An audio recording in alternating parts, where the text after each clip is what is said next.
హైదరాబాద్ మహానగరంలో ఏనాడో కట్టినటువంటి అపార్ట్మెంట్లు ఇప్పుడు నిషేధిత జాబితాలోకి వెళ్ళిపోతా ఉన్నాయి. దాదాపు 30-40 ఏండ్ల కింద కట్టినటువంటి బిల్డింగులు కూడా ఇప్పుడు ఒకసారిగా నిషేధిత జాబితాలో 22A కింద జమ చేస్తూ ఉన్నటువంటి పరిస్థితి. అంటే గతంలో పర్మిషన్లు ఇచ్చినటువంటి ప్రభుత్వాలే ఈరోజు నిషేధిత జాబితాలోకి తీసుకుపోతా ఉన్నారు అనేది కూడా చాలా వరకు పెద్ద ఎత్తున వస్తున్నటువంటి వార్తలు. అయితే ప్రస్తుతం మనం శ్రీనగర్ కాలనీలో ఉన్నటువంటి గణపతి కాంప్లెక్స్ వద్ద ఉన్నాం. అంటే గతంలో ఉన్నటువంటి పరిస్థితులను బట్టి ఆ రోజు ప్రభుత్వం ఇచ్చినటువంటి స్థానికత సంబంధించినటువంటి విషయంలో రిజిస్ట్రేషన్లు కూడా చేసినటువంటి నేపథ్యం చూస్తూ ఉన్నాం. అయితే దానికి సంబంధించినటువంటి విషయంలోనే ఇప్పుడు రీసేల్ చేయడానికి పోతే అక్కడ ఇది నిషేధిత జాబితాలో ఉంది, మేము అమ్మలేము కొనలేరు అని చెప్పి కూడా రిజిస్ట్రేషన్ చేయలేమని కూడా చాలా వరకు వస్తున్నటువంటి వార్తల మీద పూర్తిగా కలెక్టర్లు కూడా హైదరాబాద్, సైబరాబాద్, మల్కాజ్గిరికి సంబంధించినటువంటి కార్పొరేషన్లో నిషేధిత జాబితాలోకి చాలా వరకు పెద్ద పెద్ద అపార్ట్మెంట్లు, పర్మిషన్లు ఉన్నటువంటి అపార్ట్మెంట్లు, ఆ రోజు రిజిస్ట్రేషన్ అయినటువంటి అపార్ట్మెంట్లు తీసుకుపోతా ఉన్నారు. ప్రస్తుతం మనం ఇక్కడ గణపతి కాంప్లెక్స్ వద్ద ఉన్నాం. గణపతి కాంప్లెక్స్ దాదాపు 30 సంవత్సరాల పైబడి కట్టినటువంటి బిల్డింగ్. అయితే గణపతి కాంప్లెక్స్ వద్ద దాదాపు చాలా వరకు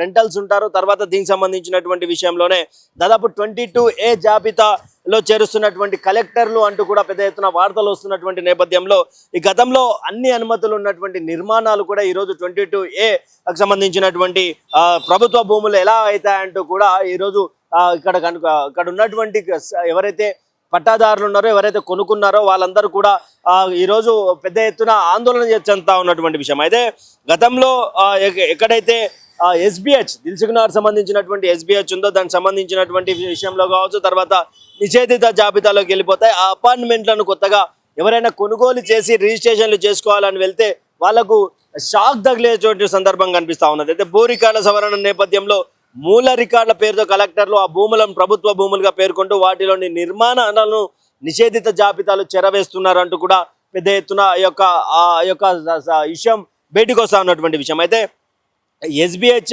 సంబంధించినటువంటి దిల్సుఖ్నగర్ సంబంధించినటువంటి విషయంలో సొసైటీ సభ్యులకు సంబంధించి కొంత భూమి కొనుగోలు చేసి ఫ్లాట్లుగా విభజించి సొసైటీ సభ్యులను విక్రయించినటువంటి నేపథ్యంలో ఆనాడు పి సీతారామయ్య అనేటువంటి సభ్యుడికి 327 గజాల స్థలం దక్కించుకున్నారు. ఆయనకు వచ్చినటువంటి ఫ్లాట్ నెంబర్ 53లో 2004లో అపార్ట్మెంట్ నిర్మాణం చేపట్టారు. తర్వాత 2007లో నాటికి 7 ఫ్లాట్లు, ఒక పెంట్ హౌస్తో అపార్ట్మెంట్ భవనాన్ని నిర్ణయించారు. 2007-8లో కూడా పెద్ద ఎత్తున ఇక్కడ ఉన్నటువంటి ఫ్లాట్లను కూడా 3 ఫ్లాట్లను విక్రయించినటువంటి సందర్భం. అయితే 2014లో మరొకటి విక్రయించారు. అయితే దీనికి సంబంధించినటువంటి విషయంలో ఇప్పుడు ఆయనకు పెద్ద షాక్ తగిలిందని చెప్పుకోవచ్చు. మరో ఫ్లాట్ని విక్రయించేటగా మీ అపార్ట్మెంట్ ప్రభుత్వ భూమిగా రికార్డులో ఉంది అంటూ కూడా ఆయనకు షాక్ ఇస్తే శ్రీనగర్ కాలనీలో ఉన్నటువంటి ఏదైతే మనం ఇప్పుడు ఉన్నామో గణపతి కాంప్లెక్స్ కూడా 150 ఫ్లాట్లతో, అంటే 30 ఏళ్ల క్రితం 150 ఫ్లాట్లతోటి అపార్ట్మెంట్ నిర్మించారు. అయితే ఇప్పుడు ఇవన్నీ 22 జాబితాలకు పోతా ఉన్నాయని చెప్పేసి కలెక్టర్లు చెప్పడంతో ఒకసారిగా సమాధానం చెప్పలేనటువంటి పరిస్థితుల్లో సబ్ రిజిస్టర్లు ఉన్నారని కూడా చెప్పుకోవచ్చు. అయితే హైదరాబాద్ నలుమూల ప్రాంతాల్లో ఉన్నటువంటి శ్రీనగర్ కాలనీ కావచ్చు, Miyapur, Kukatpally, Bachupally, SR Nagar, Jubilee hills, Narsingi, Kondapur, Gandipet ఇలా అనేక ప్రాంతాల్లో చాలా వరకు నిషేధిత జాబితాలోకి తీసుకుపోయినటువంటి నేపథ్యంలో 51 విల్లాలతోటి ఒక బిల్డర్ విల్లాలు నిర్మించినటువంటి స్థాయిలో అక్కడ ఒకసారిగా సబ్ రిజిస్ట్రేషన్ ఆగిపోవడం, రిజిస్ట్రేషన్లు లేకపోవు, ఇది నిషేధిత జాబితాల్లో ఉన్నాయని చెప్పి చెప్పడంతో ఒక్కసారిగా కంగుదినటువంటి బిల్డర్ సోదరుడు రోజువారీగా, నెలల వారీగా అక్కడ రిజిస్ట్రేషన్ ఆఫీస్ చుట్టూ తిరిగినా కూడా అక్కడ లేదు, ఎలాంటి పరిస్థితి లేదు, అంతా ప్రభుత్వ నిషేధిత భూమి కిందికి పోతుంది అంటూ కూడా ఎగ్జాంపుల్గా గణపతి కాంప్లెక్స్ తీసుకున్నారు. తర్వాత మరికొన్ని దిల్సుఖ్నగర్ సంబంధించినటువంటి SBH ఫ్లాట్లకు సంబంధించినటువంటిది, తర్వాత కొన్ని కూడా ఉన్నటువంటి నేపథ్యం కనిపిస్తూ ఉన్నది. అయితే దీనిలో ఇబ్బడి ముబ్బడిగా కూడా చేరుస్తున్నటువంటి కలెక్టర్లు ఏం చేస్తూ ఉన్నారు అంటే ఒకసారిగా దీనికి సంబంధించినటువంటిది అంటే పూర్తిగా హైదరాబాద్, మేడ్చల్, రంగారెడ్డి, సంగారెడ్డి జిల్లాలకు సంబంధించినటువంటి 22A జాబితా కింద నిషేధిత ప్రాంతాలకు సంబంధించినటువంటి విషయాల్లో ఇప్పుడు ఏకంగా దిల్సుఖ్నగర్ సంబంధించినటువంటి ఇక్కడ SBH కాలనీ కావచ్చు, శ్రీనగర్ కాలనీలో ఉన్నటువంటి ప్రస్తుతం మనం ఉన్నటువంటి గణపతి కాంప్లెక్స్ కూడా దాదాపు 150 ఫ్లాట్లతో విక్రయించి ఉంటుంది. తర్వాత ఇది 30 ఏళ్ల కింద కట్టినటువంటి, తర్వాత ఇక్కడ 51 విల్లాలకు సంబంధించినటువంటి గండిపేట భూమి కావచ్చు, కొండాపూర్ కావచ్చు, హైటెక్ సిటీ కావచ్చు, గచ్చిబౌలి, హైదరాబాద్ మహానగరంలో ఎక్కడైతే 30 ఏళ్ల కిందట 40 ఏండ్ల కిందట ప్రభుత్వ భూమిగా ఉందో ఒక్కసారిగా పర్మిషన్లు ఇచ్చి కట్టించినటువంటి ఆనాటి ప్రభుత్వం ఈ రోజు తిరగబడుతుంది అంటూ కూడా ఆందోళన చెందుతున్నటువంటి సందర్భాన్ని కూడా చూస్తా ఉన్నాం. అయితే ముఖ్యంగా మరి 30 ఏండ్ల కింద పర్మిషన్లు ఇచ్చినటువంటి రిజిస్టర్లు ఎవరు, అసలు ఎంఆర్ఓలు ఎవరు అంటూ కూడా పెద్ద ఎత్తున ఆందోళన జరిగే అవకాశం ఉంది. హైదరాబాద్లో భూములు, ప్రభుత్వ భూములు కబ్జా చేశారంటూ కూడా పెద్ద ఎత్తున వచ్చినటువంటి ఆరోపణల మధ్య 22A కింద నిషేధిత జాబితాలోకి వెళ్ళి ఇప్పుడు ఇక్కడ ఉన్నటువంటి వీళ్ళు ఇచ్చినటువంటి ముఖ్యంగా గణపతి కాంప్లెక్స్ అయితేనేముంది, ఎస్బిహెచ్ కాలనీ అయితేనేముంది, మియాపూర్, కొండాపూర్, కొన్ని ప్రాంతాలలో కొన్ని అపార్ట్మెంట్లు ఈ రోజు లేవు, నిషేధిత ప్రాంతాలు ఉన్నాయి. ఇక్కడ వాళ్ళు అమ్మడానికి లేదు, కొనడానికి లేదు అంటూ కూడా సబ్ రిజిస్ట్రేషన్లు చెప్తున్నటువంటి నేపథ్యంలో ఏకంగా సబ్ రిజిస్టర్ ఒక ఉన్నత అధికారికి ఫోన్ చేసి మేము ఇక్కడ ఏం సమాధానం చెప్పాలనో తెలియనటువంటి పరిస్థితిలో ఉన్నాం, మేము కూర్చోలేం, దయచేసి నేను రాజీనామా విఆర్ఓ తీసుకొని వెళ్ళిపోతాను అని చెప్పి కూడా చేసినటువంటి ఆడియో కూడా పెద్దగా వైరల్ అవుతా ఉన్నటువంటి సందర్భం. అంటే ఒకసారిగా కలెక్టర్లు తీసుకున్నటువంటి నిర్ణయం, అంటే గతంలో గ్రేటర్ హైదరాబాద్ మున్సిపల్ కార్పొరేషన్ లేకముందు అంతకంటే ముందు MCH ఉండే, మున్సిపల్ కార్పొరేషన్ ఆఫ్ హైదరాబాద్ ఉంటుండే. అప్పుడు కూడా పర్మిషన్లు ఉన్నాయి. కానీ ఇక్కడ 30 ఏళ్ల కింద 40 ఏళ్ల కింద కట్టినటువంటి ఏదైతే పర్మిషన్ సంబంధించినటువంటి ఈరోజు రీసేల్ చేయలేనటువంటి పరిస్థితుల్లో ఫ్లాట్ ఓనర్లు కావచ్చు, ఫ్లాట్ ఓనర్లు కావచ్చు, బిల్డర్లు కావచ్చు, కట్టినటువంటి అపార్ట్మెంట్లను అమ్ముకోలేక దీనస్థితిలోకి వెళ్ళిపోతా ఉన్నారు. మరి చూడాలి అంటే ఇంకెన్ని దానిల మీద ప్రభుత్వ నిషేధానికి సంబంధించినటువంటి 22A వేస్తారు. ఎలా చూడొచ్చు అంటే 30-40 ఏళ్ల కింద కట్టినటువంటి గణపతి కాంప్లెక్స్ కావచ్చు, ఎస్బిహెచ్ కాలనీ కావచ్చు, కొన్ని నిషేధిత ప్రాంతాలుగా, కొన్ని నిషేధిత బిల్డింగ్స్గా కలెక్టర్ల నుంచి ఒక 22A అనేది జాబితాలో చేరుస్తా ఉన్నారు. ఎలా చూడొచ్చు అన్నది? అంటే నిషేధిత లిస్టులో ఇప్పటి వరకు క్లారిటీ ఇవ్వలేదు. ఇంకా అసలు నిషేధిత లిస్ట్ ఏది అనేది ఫస్ట్ లిస్ట్ ఇవ్వలేదు. లిస్టు తర్వాత అసలు నిషేధిత ప్రాంతంలో ఉంది, దీన్ని గత ప్రభుత్వాలు ఇచ్చినాయా లేదంటే గత ఆఫీసర్లు ఇచ్చిరా, లిస్టులో ఎన్ని వేల ఎకరాల భూమి ఉంది, అసలు దీన్ని అంతా రేవంత్ రెడ్డి ఏం చేద్దాం అనుకుంటున్నాడు. ఇప్పటికే హైడ్రా పేరుతో తెలంగాణలో ఉన్న సగం 90% ఆఫ్ రియల్ ఎస్టేట్ని నాశనం చేసి పెట్టారు. భూములు ఎక్కడికక్కడ స్ట్రక్ అయిపోయి రియల్టర్స్ అందరూ అడ్డగోలుగా వ్యాపారాలు నష్టపోయి అప్పులు పాలైన పరిస్థితి. ఎక్కడెక్కడ వెంచర్లన్నీ ఆగిపోయినాయి. హైడ్రా పేరుతో ఎవడిల్లు కట్టాలన్నా 100 ఎంక్వైరీలు, ఒక ఫ్లాట్ కొనాలంటే 100 స్క్రూట్నీలు. ఆ పక్కన ఎప్పుడో ఉన్న చెరువుల్ని కూడా వీళ్ళు ఐడెంటిఫై చేసి కడుతున్నామని చెప్పి ఇదే హైడ్రా రంగనాథ్ గారు గతంలో 2024లో 25లో చేసిన రచ్చకి 2026 కూడా ఇంపాక్ట్ పడ్డది. ఇప్పుడు 22A జాబితా ఏపీ ప్రభుత్వం తీసుకొచ్చింది యాక్చువల్గా.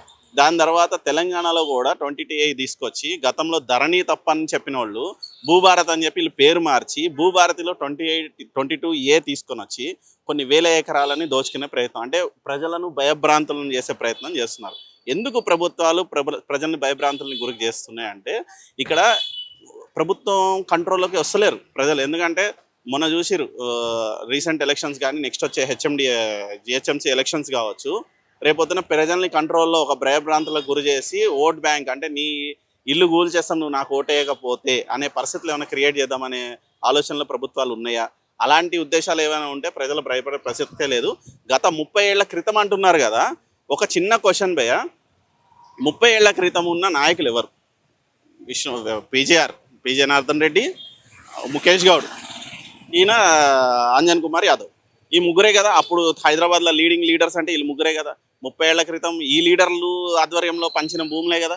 పీజీఆర్ఏ కదా అక్కడ దోమలగూడకి వెళ్ళి షేర్లింగంపల్లి వరకు అతిపెద్ద కాన్స్టిట్యున్సీ అయిన ఖైరతాబాద్ కాన్స్టిట్యున్సీలా పేద ప్రజలకి భూములు దారదత్తం చేసి, బాబు నువ్వు 80 గజాలలో ఇల్లు కట్టుకో అని చెప్పి అప్పుడున్న ప్రభుత్వ అధికారుల మీద ఒత్తిడి తీసుకొచ్చి నువ్వు ఇల్లు కట్టుకో, పేద ప్రజలకి భూమి ఉండాలి, ఇల్లు ఉండాలి, ఇక్కడ హైదరాబాద్లో బతకనీకి వచ్చిన వాళ్ళందరికీ ఇల్లు ఉండాలని చెప్పి సమకూర్చిందే పీజీఆర్ సమకూర్చారు. కాబట్టి ఈ కొన్ని వందల ఎకరాలు అక్కడ దోమలగూడ నుంచి మొదలు పెడితే ఇక్కడ బోరవండ, కుకట్పల్లి, షేర్లింగంపల్లి, హఫీజ్పేట్ ఏరియాలు అన్నీ డెవలప్ అయ్యి స్లమ్స్లో ఇల్లు కట్టుకున్నారు. ఇవంతా పోరంబోకు ల్యాండే, సికం ల్యాండ్సే.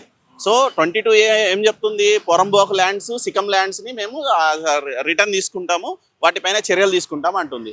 కొన్ని లక్షల మంది ఇక్కడ జీవనాధారం సాగిస్తున్నారు, సొంత ఇళ్ళు కట్టుకున్నారు, అవి రకరకాల చేతులు మారినాయి. గత ప్రభుత్వం 58-59 జీవో తీసుకొచ్చింది. జీవోలో మీరు రిజిస్టర్ చేసుకోండి, 100 గజాల లోపల ఉంటే కూడా మీరు రిజిస్టర్ చేసుకోండి, ఫ్రీగా రిజిస్ట్రేషన్ చేస్తామన్నది రిజిస్ట్రేషన్ చేసింది. ఇక్కడ ఉన్న యూసఫ్గూడ, కృష్ణానగర్, ఎల్లనగర్, వెంకటగిరి, హైలం కాలనీ, ఆ పక్కనున్న బోరబండ, సైడ్ 3, పర్వత్ నగర్ ఏరియాస్ అన్నీ మొత్తం గుడ్డల బస్సి, రెహమాన్ నగర్ ఏడికెళ్ళి వచ్చింది. మొత్తం మొన్న ఈ జూబ్లీహిల్స్ కాన్స్టిట్యున్సీకి సంబంధించి కావచ్చు, హైదరాబాద్కి సంబంధించిన 3 నుంచి 4 కాన్స్టిట్యున్సీస్లో పీజీఆర్ డెవలప్మెంట్ యాక్టివిటీస్లో భాగంగా పేద ప్రజలకు ఇచ్చిన భూములన్నీ సికమ్ ల్యాండ్స్, పొరంబోక్ ల్యాండ్సే. అంతకు ముందల నిజామీపై నువ్వేవని ఆపనీకి అదంతా పొరంబోక్ ల్యాండ్, నువ్వు మేము పంచుతామని చెప్పేసి ఇచ్చిర్రు.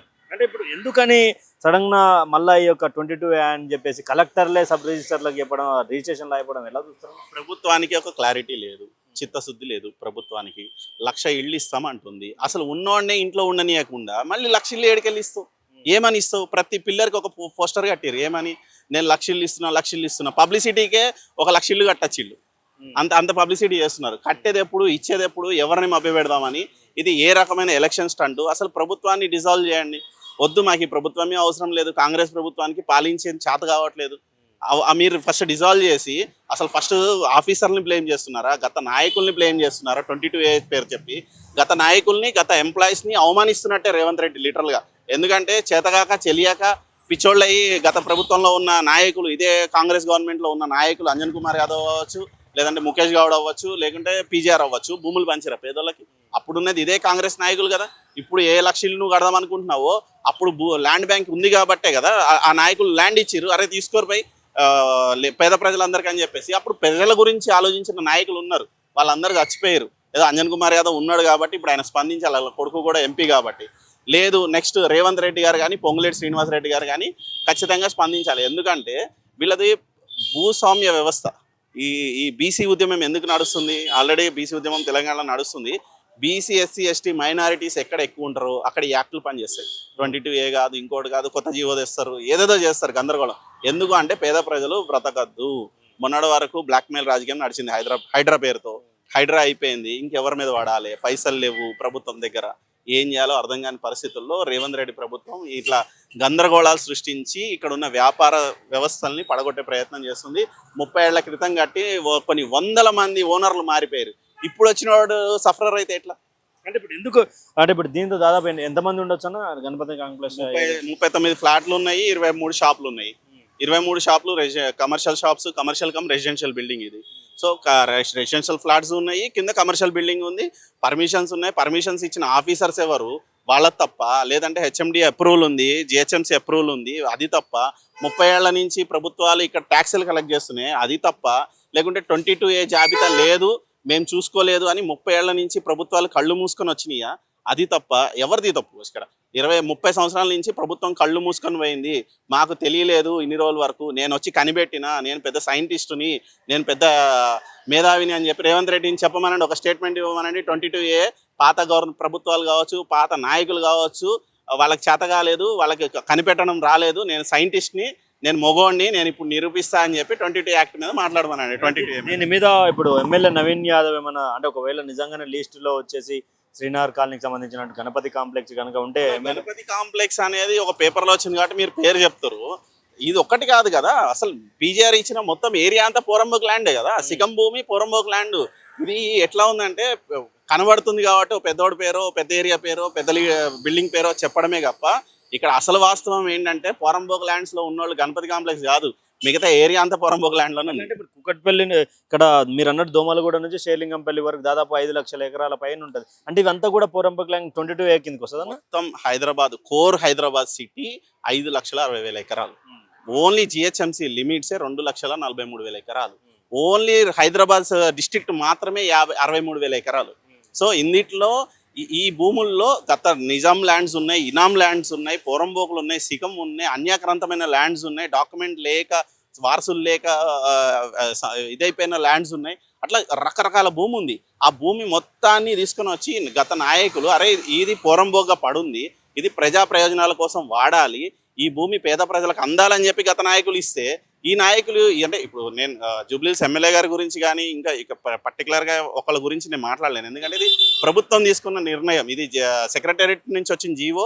పర్టికులర్గా జూబ్లీహిల్స్ కాదు, దిల్షుక్ నగర్లో ఇదే సమస్య వస్తుంది. రేపొద్దున నల్గొండ పైన 22A పనిచేస్తుంది.